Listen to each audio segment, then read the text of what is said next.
The debate last night has some people who voted for Biden last time changing their mind.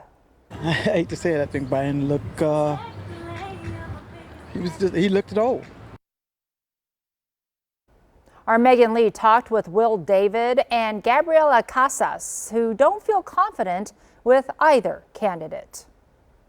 It was rough to watch, to say the least. Gabriela Casas isn't feeling too great about the upcoming election. The fact that it's one or the other is kind of the lesser of two evils. Who are you going to choose? She spent her Thursday night watching President Joe Biden and former President Donald Trump in the first presidential debate. It was honestly a bit disappointing and a bit disheartening to see. Are you confident in either of these candidates? No, I am not confident in either of the candidates. As a teacher in the Latino community, the topic of immigration concerned Gabriela. It is scary to hear those kind of words, because then my students hear those kinds of words and they're seeing that one of the candidates for the presidency is saying these things and they're scared. While the debate left Gabriela confused about who to vote for, Milwaukee resident Will Davis has a little more clarity. I was confident in Trump.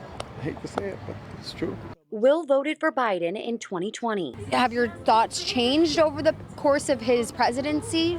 Most definitely. Questions emerged following the debate about the competency of both candidates. I hate to say it, I think Biden he looked old. Milwaukee Alderman Robert Bauman had similar feelings. The president had a bad night. I don't think there's any doubt about that. When I asked Mayor Cavalier Johnson if he believes President Biden is competent to run for office, he said, I can tell you the man is sharp. He knows his stuff. He knows exactly what's going on. He is very competent and he knows how to do the job. But it's voters who will make the decision on November 5th. In Milwaukee, Megan Lee, TMJ4 News. Today, President Biden is defending his performance last night, while Donald Trump calling it a victory on the campaign trail. I don't walk as easy as I used to. I don't speak as smoothly as I used to. I don't debate as well as I used to. But I know what I do know.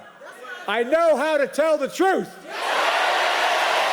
That crooked Joe Biden spent the entire week at Camp David resting, working, studying. He studied very hard. He studied so hard that he didn't know what the hell he was doing. The next presidential debate is set for September 9th.